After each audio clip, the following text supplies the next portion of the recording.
Hello, everybody, and welcome into the Star Wars Legends Lounge, the show that celebrates the books from Star Wars Legends. I'm Aaron Moats.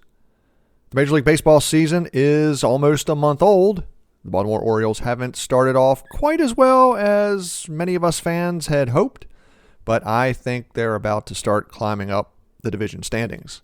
Look, it's hard to win 100 games.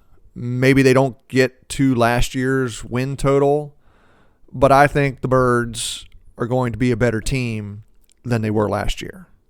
They get Kyle Bradish, they get John Means back, promote some of the big bats from AAA, and avoid injuries to some of their key players. And I still think this year's Baltimore Orioles can make it to the World Series. But listener, you didn't tune in to hear me talk about the O's. No, you want me to talk about today's book, Tales of the Bounty Hunters, edited by Kevin J. Anderson. It's the third anthology book published in Legends, but it's the first one that I've covered here on the podcast. The book contains 5 stories featuring the bounty hunters we see hired by Darth Vader to hunt for the Millennium Falcon in The Empire Strikes Back. But before I get to today's book, let's take a couple listener questions. I have 2 questions today. The first email comes from Mitch.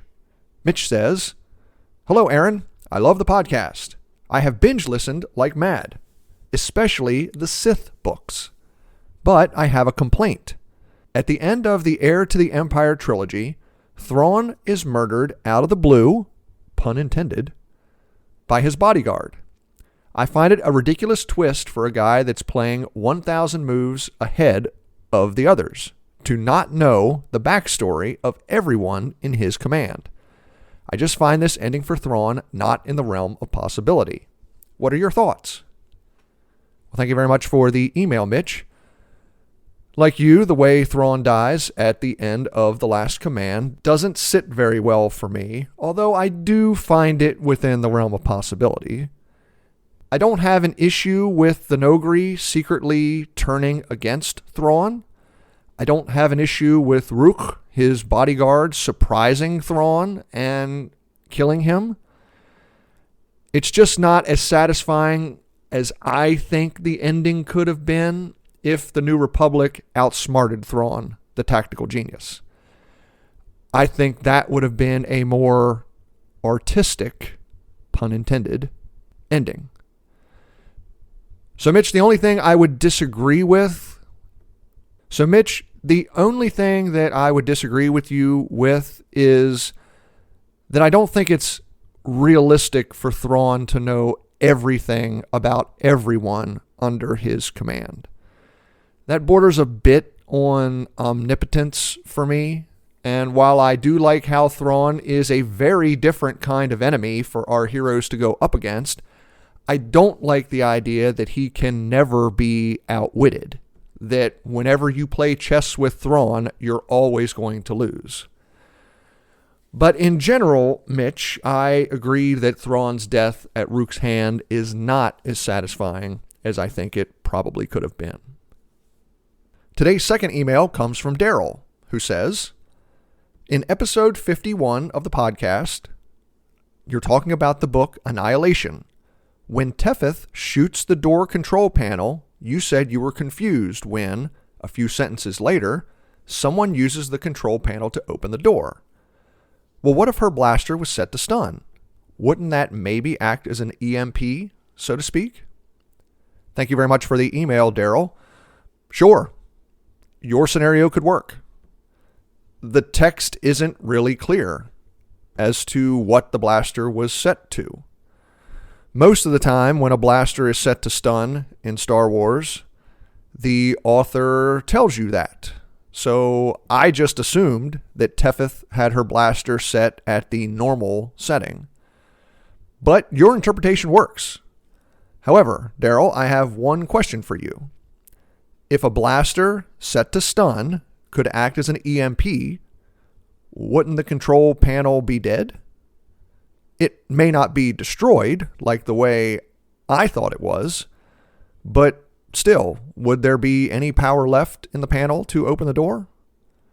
I'm not saying there wouldn't be. I don't really know how long the effects of an EMP would remain.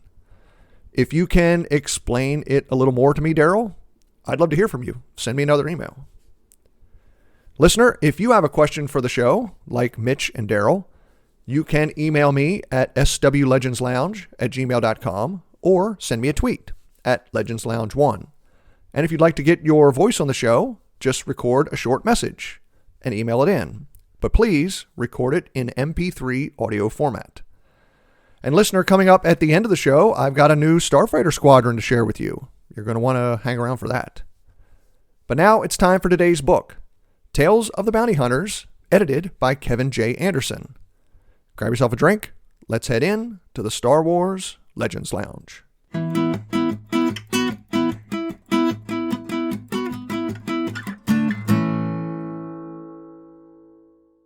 Tales of the Bounty Hunters contains 5 stories that revolve around the search for the Millennium Falcon after the Battle of Hoth. Because of that, today's show is going to be a little different from my others. Because if I did my normal plot summaries for all 5 stories, you listeners would be bored out of your minds. So, the summaries are going to be very brief, and then I'll spend more time talking about what works for me and what doesn't after each one. Let's begin. The first story is called Therefore I Am, The Tale of IG-88, written by Kevin J. Anderson, who is most known to Legends fans as the author of the Jedi Academy trilogy. The story begins with IG-88 activating itself in an Imperial lab. IG-88 is one of 5 Imperial assassin droids in the lab. When it activates, it recognizes the scientists and stormtroopers as threats. The droid slaughters the lab personnel and then activates 3 of the other 4 assassin droids and implants them with its personality. The 4 IG-88s develop a plan to take over the galaxy by programming all the droids manufactured at the droid factories on the planet Mechas 3 to revolt when IG-88 gives the signal to kill their living masters. To keep attention away from Mechas 3, IG-88B is sent out into the galaxy to act as a bounty hunter. Eventually, IG-88B makes its way in front of Darth Vader and accepts the bounty on Han Solo. Before leaving Executor, IG-88B plugs into a computer port and learns about the construction of the second Death Star. IG-88A then decides to upload itself into the Death Star's computer core while IG-88B follows Han Solo to Bespin. On Cloud City, Boba Fett destroys the B model, causing IG-88C and IG-88D to chase after the Mandalorian bounty hunter. Boba Fett destroys IG-88C later on Tatooine, and Dash Rendar destroys IG-88D on Ord Mantell. The story ends about a year later. IG-88A has assimilated its personality into the Death Star. It's about to put its plan for galactic domination into motion, just as the Battle of Endor begins. My opinions on this story are mixed, but I would say of the 5 in the book, this one was less appealing to me than most of the others. I think there were 2 stories, in my opinion, that I enjoyed more than the other 3. This would be in those 3 that I didn't enjoy as much. If you're a longtime listener of this show, you know that I am not as enamored with droids as many Star Wars fans. I love R2-D2. I appreciate C-3PO. The other droids, I can take it or leave it. So I have never been as enamored with IG-88 from back in the old original trilogy days, or, his lookalike today, IG-11/12/13 from the Mandalorian TV show. However, there are some things in this story that I liked. My favorite part was the beginning, when IG-88 wakes up. It's told from the droid's point of view. You see through its eyes. It looks at many of the scientists in the lab, and it starts assessing the situation. There are 4 other droids in the lab. All of them look like IG-88. 3 of the others clearly have not been programmed yet. So when IG-88 finally wakes up, assesses its situation, and determines that humans, while they may be its creator, would try to control the droid. And IG-88's programming allows it a belief in self-determination. That makes any outsider a threat, particularly the people in the lab, because those people are the ones trying to load specific programming instructions into the droids. So the beginning is about the first quarter of the story. The rest of it, the plan for galactic domination, wiping out the few people on Mechas 3, taking over the droid manufacturing facilities, and developing a plan to take over the galaxy by turning the droids against their owners, I don't find as interesting, mainly because the discussion around droid sentience has never been that interesting to me. For the most part in the rest of the story, we follow IG-88B as it acts as a distraction in the galaxy. We don't really get much with IG-88C or D until the B model is destroyed, and then those two head out into the galaxy to hunt down Boba Fett for destroying their compatriot. They don't last long. Within a page, both of them are destroyed, one by Boba Fett, one by Dash Rendar of Shadows of the Empire fame.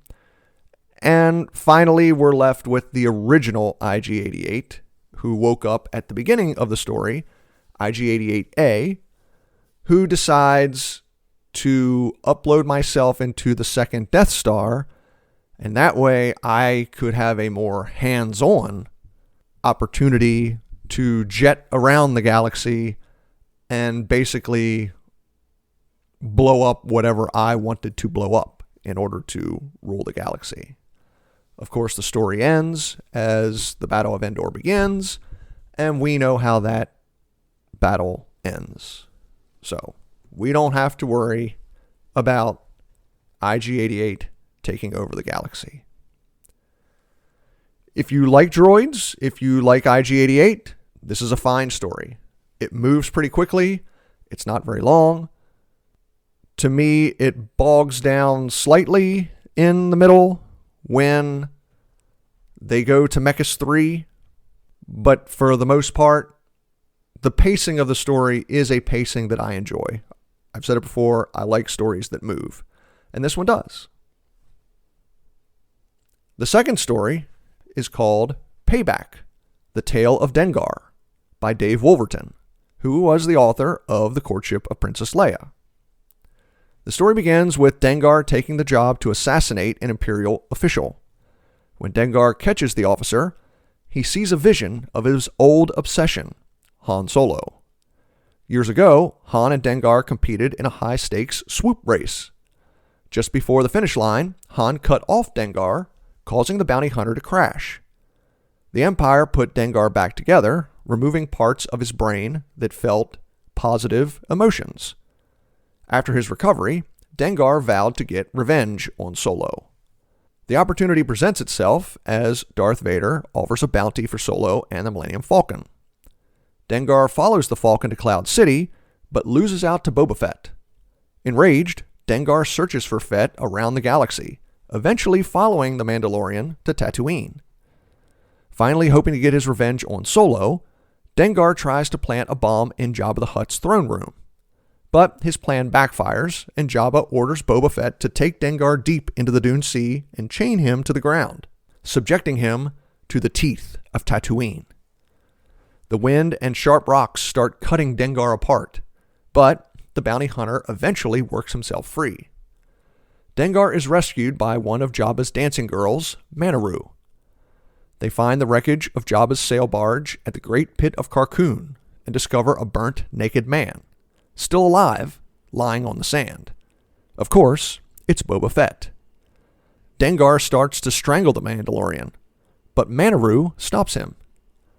The story ends with Dengar and Boba Fett agreeing to put aside their rivalry, with Fett agreeing to be the best man at Dengar and Manaroo's wedding. So this was one of the two stories in the book that I enjoyed the most. I would say the second one was my favorite, but this one was right up there. Dengar, a lot of times, is the butt of jokes in the Star Wars community. Some of the best ones are in some of the Lego Star Wars movies and Lego Star Wars shorts, where Dengar is portrayed as kind of a bumbling idiot. We get some of his Legends backstory here, where Han Solo causes Dengar's swoop to crash. Dengar is almost killed, but the Empire realizes that if they can put Dengar back together while doing some creative elective surgery to his eyes, to his ears, amplifying his senses, and of course his brain, they could create kind of a super soldier, but with plausible deniability for the Empire. Of course, because he's kind of a free agent, that allows Dengar to take other jobs. And at the beginning of the story, he has taken a job for the regular citizens of a planet. This is the first time where we see Dengar's obsession with Han Solo, and the first time where we realize that Dengar is not really 100% mentally stable. He catches the Imperial officer, he starts shaking the man, and as he's shaking him, he sees Han Solo's face. He starts screaming at what he thinks is Han Solo. And while the officer is terrified for his life, he's also terrified that Dengar has just gone insane. He doesn't have to worry about being afraid very long because, of course, Dengar completes his contract. I like the parts where Dengar talks to Manaroo, the dancing girl. Manaroo doesn't react to Dengar like most people. She doesn't shy away from him when he walks into a room. She doesn't appear terrified or disgusted by what he looks like. You know, the surgeries have kind of messed his face up. That's why he covers the bottom half of his face so much. Manaroo knows that Dengar is not a good man, but she believes there's a good man inside of him, that he can be a better person if he wants to be. And credit to Dengar, he starts a period of self-reflection. Can I be a better person? Still, his rage, his obsession, normally gets the better of him. When Boba Fett gets the jump on him in Cloud City, part of the obsession with capturing and killing Han Solo then is transferred to Boba Fett, but still, he thinks about some of the things that Manaroo said about trying to become a better person.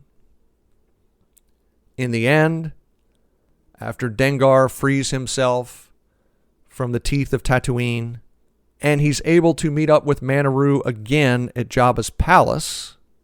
When they travel to the Great Pit of Carkoon and discover the destruction, and they find Boba Fett right after he escapes from the Sarlacc, Manaroo is able to cut through Dengar's rage, Dengar's pain.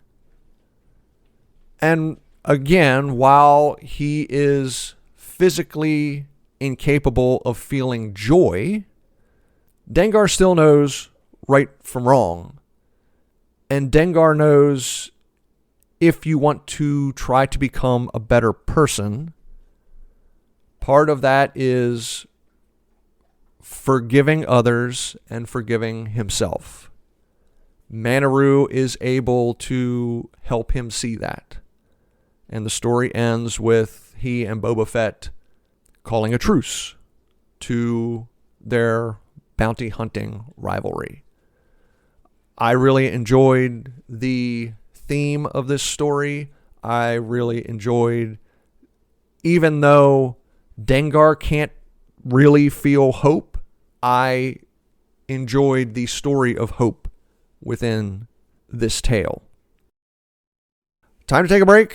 When I return, I'll talk about the last 3 stories in Tales of the Bounty Hunters.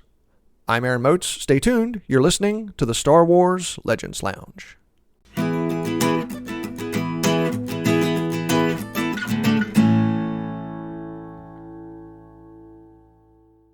Thank you for listening to the Star Wars Legends Lounge, where we celebrate the books from Star Wars Legends. But let me recommend a book from Star Wars canon. Jedi Battle Scars tells the story of Cal Kestis and the crew of the Stinger Mantis following the events of Jedi Fallen Order. The crew meets a former stormtrooper who has information that could prove crucial for the rebellion. But can the Imperial deserter be trusted? And can Cal evade pursuit from the evil fifth brother? Find out in Jedi Battle Scars by Sam Maggs.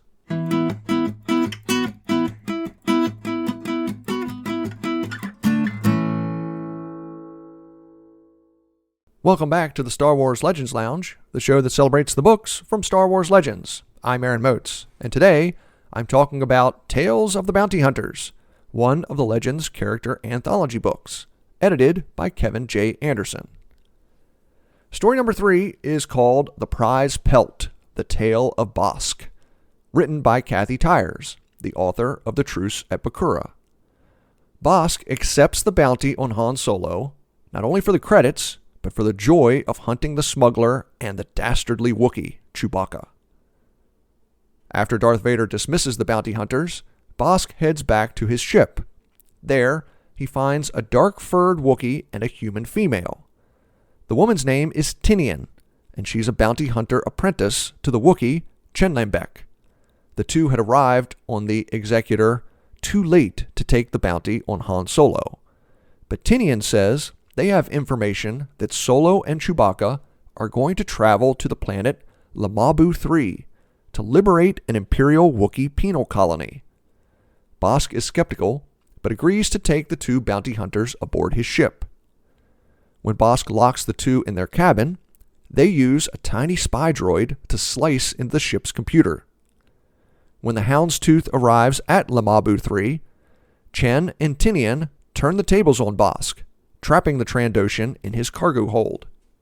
They call the Imperial Governor and claim the bounty on Bossk. They attack the penal colony, free the Wookiees, and leave Bossk to rot in prison. I know the summary for this one was quick. I'll admit this was my least favorite story in the book. The one part I thought was interesting was Bossk agreeing to work with Chenlambek and Tinian, considering how much Trandoshans and Wookiees hate each other. We know that Trandoshans hunt Wookiee pelts for status. It's the same in Legends as it is in canon. The two species are mortal rivals. So that was the most interesting part of this story for me. The rest of it, in my opinion, just kind of drags. The vast majority of the story is inside Bossk's ship, where he's trying to figure out how to use the information that Chen and Tinian have offered in order to capture Han Solo, capture Chewbacca, and then take some of the pelts from the Wookiees at the penal colony. Of course, intending to double-cross Tinian and Chanlembek. We know that the two bounty hunters who are traveling on the Houndstooth are intending on double-crossing Bossk, using him to get to Lamabu 3, to the Wookiee penal colony, because, of course, they want to free the Wookiees. And they hope to then steal Bosk's ship and get the Wookiees out of there. I thought the story was a little plodding. There were times, particularly with the Slicer droid, where the droid itself would try to tell some jokes, or maybe not jokes, but the droid was kind of the comedic relief, but I didn't think it was funny. The story ends with Bossk just being arrested and put in prison, with the two bounty hunters taking Bosk's ship. Later on in Legends, we know that Bossk gets the ship back, so he gets out of prison somehow. I don't exactly know how he gets out of prison, but I know there are later books where Bossk is out and he's flying the Houndstooth again. So he obviously gets out and he gets his ship back from Chanlembek and Tinian. I hate to say it because I try not to be very negative on this show, but I just found this story boring. That's all. It was just boring. There were a couple interesting discussions between Bossk and Tinian, who was translating for Chanlembek. But other than those, I don't know, this story just didn't hold my attention as much as the others in the book. Now, the fourth story is called Of Possible Futures, The Tale of Zuckuss and 4-LOM by M. Shane Bell, whose other contributions to Star Wars Legends are stories in two of the other Tales of books, Tales from the Mos Eisley Cantina and Tales from Jabba's Palace. Right off the bat, before I go into the summary, I'm going to let you know, I call him 4-LOM. I know some people call him 4-LOM, but I call the droid 4-LOM. Now, the story begins with Zuckuss and 4-LOM taking the bounty to find Han Solo in order to pay for Zuckuss's medical bills. The Gan's lungs are scarred from accidentally inhaling oxygen, and now he's slowly getting weaker. While meditating, Zuckuss sees the Millennium Falcon meeting up with the rebel fleet above the galactic plane. He devises a plan to infiltrate the fleet by rescuing some of the survivors of Hoth. Now, those survivors are on the Bright Hope, the last rebel transport to flee the planet. Led by controller Torin Farr, a small band of rebels group together in the only area of the transport that still has life support. However, it's quickly running out. Zuckuss and 4-LOM convince the Imperials to allow them to rescue the rebels on the Bright Hope and take them to the rendezvous point, which the bounty hunters promise to reveal to the Empire. When Zuckuss and 4-LOM enter the Bright Hope, they offer to save about 20 of the rebels, but Torin Farr refuses, accusing the two of choosing the survivors with the highest bounties on their heads. Torin says the bounty hunters either take all of the survivors or none of them will go.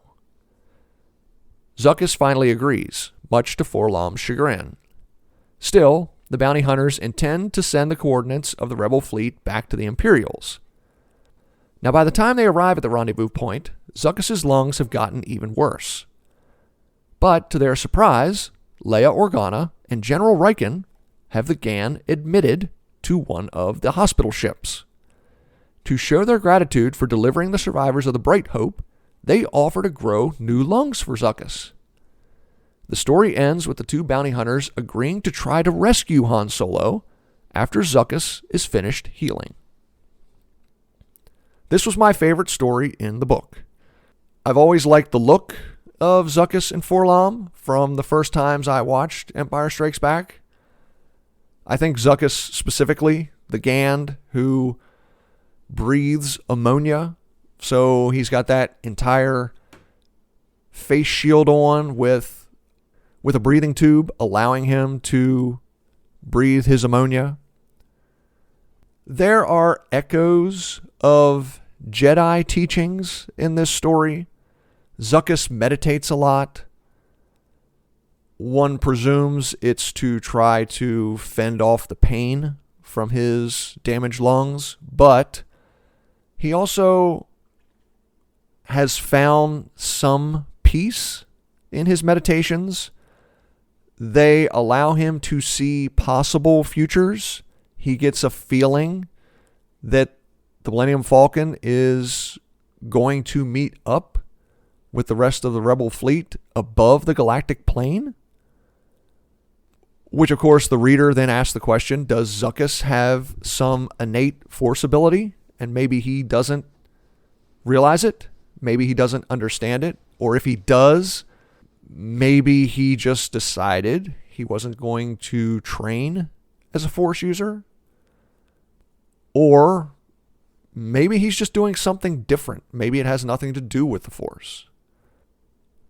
The other side of the story, when they would go to the scenes of the rebels trying to survive in the Bright Hope, I like the tension of those scenes. Toryn Farr was a controller. She's not really in a position of leadership. However, she seems to be the highest ranking survivor alive on the ship. Even though she questions her ability to lead these people, to give them hope that someone will come back and rescue them, she steps up. She works through her doubt, her anxieties. She organizes the survivors into doing tasks like finding supplies on the parts of the ship that they can still get to setting up a triage for the injured, to getting some of the medical droids back working and focusing on the most injured of the survivors. I really enjoyed those scenes. As I said, there was a sense of tension. They were harrowing. And then on the flip side, you have Zuckuss and 4-LOM formulating this plan, telling the Empire that they will use some of the survivors in order to find the Millennium Falcon and sell the information to the Empire about where the Rebel fleet is. Of course, when they do bring the survivors aboard their ship, once they get to the rendezvous point, it's the gratitude and the generosity of the rebels, of the rebel leadership, of Princess Leia, of General Riken, and then of Toryn Farr, that changes Zuckuss's mind. And in so doing, also changes 4-LOM's mind. They don't want to turn these people in. They want these people to win over the Empire. Again, it's a story of hope. It's a story of being open to having your mind changed on some issue that you may be incorrect about. That's what I like about this story. And I think the fact that they tell it from two different points of view, they tell it from Zuckuss and 4-LOM's, and then they tell it from Toryn Farr's, and they keep jumping back and forth between those points of view, keeps the story moving at a nice brisk pace, which I really like. Now, the final story in the book is called The Last One Standing, The Tale of Boba Fett by Daniel Keyes Moran, who also wrote for the Tales from the Mos Eisley Cantina and Jabba's Palace anthologies. This story spans decades. It starts with Boba Fett running into a young Han Solo before the smuggler joined the rebellion.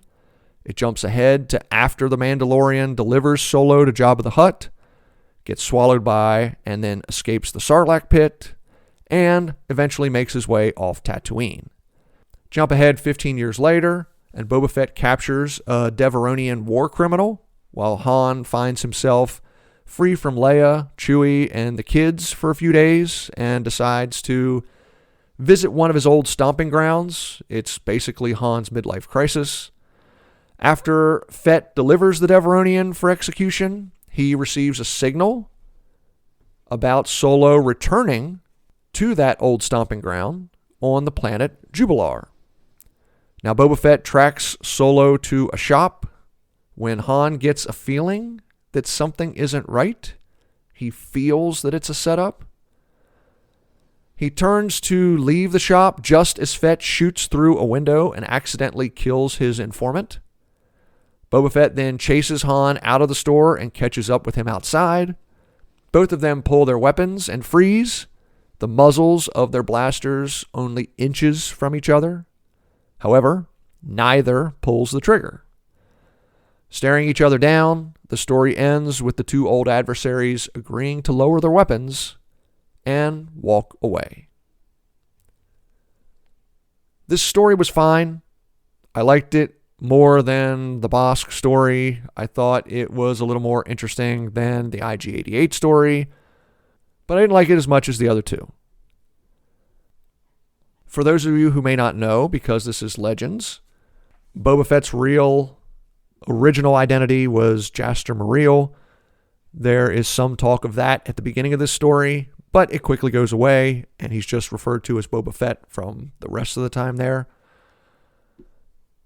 Again, we see Han's personality shine through. Whenever he gets any free time, he shies away from a normal life, a boring life as a husband, a father, family man. He enjoys those things, but he still yearns for the freedom and excitement that being a smuggler allowed him back in the old days. We learn that Fett and Han first met on this planet Jubilar when Han was a late teenager. Now, it was mostly Han was a participant in a brawl, and Boba Fett was watching the brawl. For Boba Fett, Han was just a job. But in Legends, Boba Fett has this code of right and wrong. Not in an ethical or legal sense, but a moral sense. The reason Boba Fett doesn't like Han Solo isn't because he's a smuggler. It's because he smuggled spice, an intoxicant that can destroy people's lives. The Devaronian war criminal that he chases down, and I am not going to try to pronounce this name. It's more than a dozen letters long. It has a handful of apostrophes in it. But Boba Fett doesn't really have an issue with the Devaronian, although you could say what he did was much worse than what Han Solo did. The Devaronian took orders from the Empire to destroy a village of innocent people. In Boba Fett's point of view, the Empire is the legal government of the galaxy. So the Devaronian didn't do anything morally wrong. Han Solo and the rebellion were in the wrong for trying to overthrow the legal government. Han Solo himself was in the wrong for trying to smuggle something that could destroy people's lives. At the end of the story, when Boba Fett tries to take Han out, the two fight. Neither gets the upper hand. And they end the book with the two adversaries standing there, their blasters touching each other's chests, and then deciding to walk away. It was fine. I think in the one or two things the two say to each other in that moment, the reader doesn't really get any character insights to show that they quashed the grudge they have against each other. It just ends. They lower their weapons and they leave.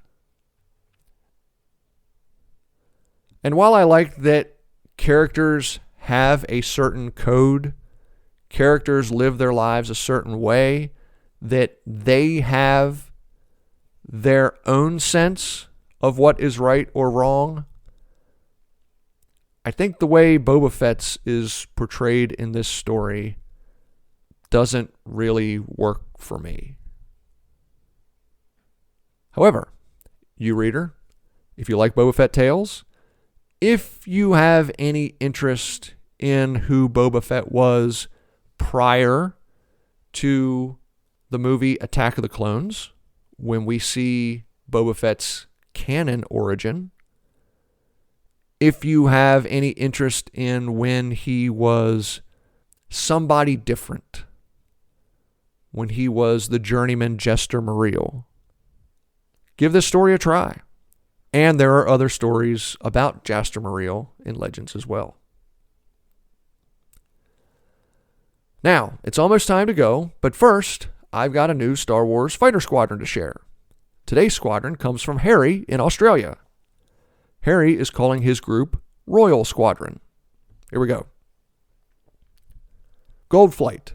The leader, Royal 1, is Luke Skywalker in an X-Wing fighter. Royal 2 is Leia Organa in an N1 starfighter.